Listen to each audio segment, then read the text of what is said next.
अस्सलाम वालेकुम। सच टेलीविज़न के डिजिटल प्लेटफॉर्म के साथ मैं हूं आरिफ काज़मी। मशरिक़ वस्ता और रशिया और यूक्रेन की जंगी सूरत हाल के हवाले से बड़ी अहम किस्म की अपडेट्स लेकर एक बार फिर आपकी खिदमत में हाजिर हुए। नाज़रीन, रशिया और यूक्रेन की जंग में आज बहुत अहम एक मोड़ आया जहां पर रशिया की जानिब से बाकायदा बैनुल बराज़मी बैलिस्टिक मिज़ाइलों के ज़रिए कीव को निशाना बनाया गया है और कीव जो है वो यूक्रेन का दारुल हुकूमत है और वहाँ पर भी सिर्फ यूक्रेन के जो अहदाफ है उनको निशाना नहीं बनाया गया है बल्कि नेटो के जो अहदाफ है उनको स्पेशली निशाना बनाया गया। एक बहुत बड़ी कार्रवाई है जिसकी तफसीलात हम इस व्लॉग में आपसे शेयर करेंगे। इसके साथ ही जंगी जराइम की जो आलमी अदालत है उसने नेतन्याहू और वज़ीर दिफा इसराइल के जो वज़ीर दिफा है उनकी बाकायदा वारंट गिरफ्तारी जारी कर दी है। इसके साथ ही लुबनान के अंदर इसराइल का एक अहम तरीन शख्सियत जान से हाथ धो बैठे उन शख्सियत के हवाले से भी हम आपसे बड़ी अहम किस्म की उसके हवाले से तफसीलात आपसे शेयर करेंगे। जबकि गोलानी ब्रिगेड के चीफ ऑफ स्टाफ जो हैं वो इसी हमले में शदीद ज़ख्मी हो चुके हैं और वो भी किसी भी वक्त अपने जान से हाथ धो बैठ सकते हैं।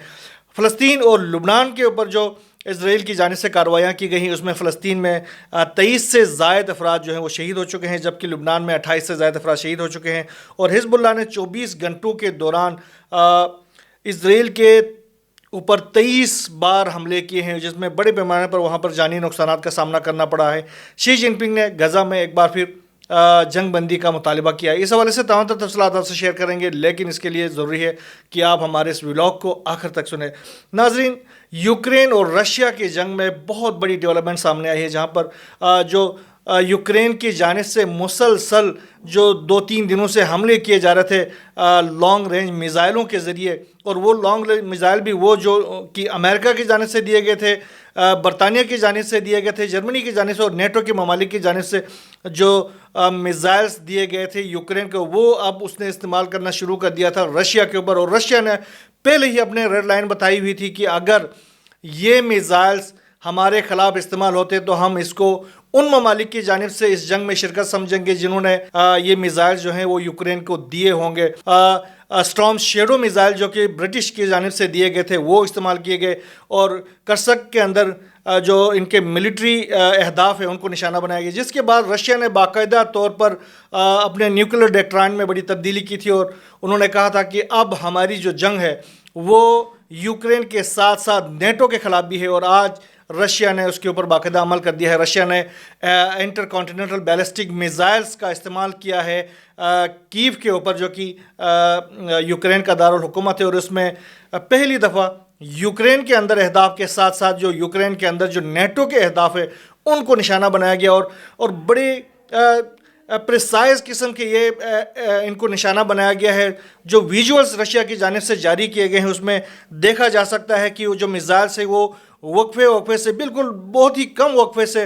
जाकर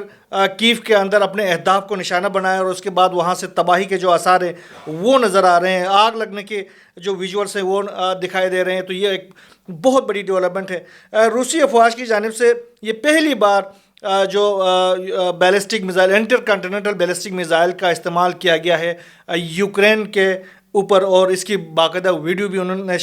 जारी की है। अमरीकी और बरतानवी हिमायत के बाद आपको याद होगा कि गुज़िश्ता दिनों व्लादिमीर ज़ेलेंस्की ने रशिया को इस तरह प्रोवोक करने की कोशिश की थी जिसका आज नतीजा निकला है। इसके साथ ही गजा की सूरत हाल के हवाले से भी एक बहुत अहम डेवलपमेंट हमारे सामने आई है। जंगी जराइम की जो आलमी अदालत है उसने बाकायदा आज इसराइल के जो वज़ीर आज़म है बेंजामिन नेतन्याहू और उनके वज़ीर दिफा इसराइल काट्ज़ के खिलाफ उनकी जो वारंट गिरफ्तारी जारी की है, ये एक बहुत बड़ी डेवलपमेंट है। इसके साथ ही लुबनान के फ्रंट से एक बड़ी खबर सामने आई है। लुबनान के फ्रंट में हुआ ये है कि गोलानी ब्रिगेड के चीफ ऑफ स्टाफ हैं कर्नल योफ यारोम जनूबी लबनान में हिज़्बुल्लाह के साथ एक फायरिंग के तबादले में वो ज़ख्मी हो चुके हैं और शदीद ज़ख्मी हैं और किसी भी वक्त उनकी हलाकत के हवाले से खबरें सामने आ सकती है। कहानी सिर्फ ये है कि इसराइल के अंदर एक बड़ा मशहूर अर्ज़ियाती मुहक्किक हैं ज़ेफ रेख जो इसराइल में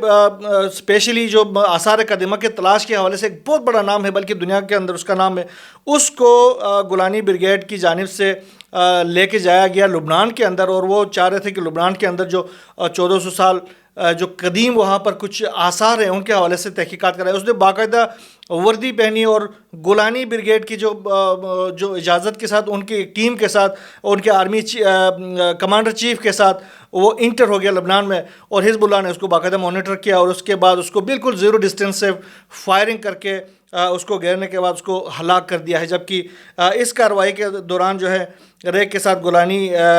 بریگیڈ کے جو چیف آف سٹاف ہیں وہ جو ہے وہ شدید زخمی ہو چکے ہیں، اور 13ویں جو بٹالین ہے ان کی جو کمپنی کمانڈر ہے وہ بھی شدید زخمی ہو چکے ہیں، اور ان کو کسی بھی وقت ان کے بھی مرنے کی اطلاعات سامنے آ سکتی ہے۔ اسرائیلی میڈیا مسلسل اس کی تصدیق کر رہا ہے کہ گولانی بریگیڈ جو ہے اس جنگ میں سب سے زیادہ گولانی بریگیڈ نے قیمت ادا کی ہے، جس میں غزہ اور لبنان میں جو کارروائیاں کی گئی ہیں گولانی بریگیڈ کے خلاف، اس میں تقریباً 110 سے زائد جو ان کے جو فوجی پرسنل ہے وہ ہلاک ہو چکے ہیں، 22 سے زائد ان کے ڈویژن کمانڈرز جو ہیں وہ ہلاک ہو چکے ہیں، اور ان کی جو کمپنی کمانڈرز ہیں، سٹاف آفیسرز ہیں، ان کی ایک بہت بڑی تعداد اس میں ایلیمنیٹ ہو چکی ہے۔ آدھی سے زائد جو گولانی بریگیڈ ہے، یہ جو ایلیٹ بریگیڈ ہے، وہ ایلیمنیٹ ہو چکی ہے اس جنگ کے دوران۔ اب تک یہ بہت بڑی کارروائی ہے۔ حزب اللہ کی جانب سے گزشتہ 24 گھنٹوں کے دوران جو کارروائیاں کی گئی ہیں اس میں تقریباً 23 بار اسرائیل کو حزب اللہ کی جانب سے نشانہ بنایا گیا ہے۔ بڑی ڈیولپمنٹس ہے اس کے ساتھ ہی خیام شہر میں مجاہدین اور اسرائیل کی جو فورسز ہیں ان کے درمیان مسلسل 10 روز سے جھڑپیں جاری ہیں، جس میں اسرائیلی فورسز کو بہت زیادہ جانی نقصانات کا سامنا ہے۔ اس کے حوالے سے ہم مسلسل آپ کو آگاہ کرتے رہے ہیں کہ کیونکہ یہ جو خیام شہر ہے وہ سرحد سے کوئی 5 کلومیٹر کے فاصلے پر ہے، اور اس شہر پر کسی طریقے سے قبضہ کر کے اسرائیل چاہتا ہے کہ دنیا کو دکھا دے کہ میں نے لبنان کا یہ علاقہ قبضہ کر لیا، کیونکہ اس جنگ میں ابھی تقریباً 2 مہینے ہو گئے ہیں، لیکن ابھی تک اسرائیل کوئی 1 کلومیٹر کا فاصلہ بھی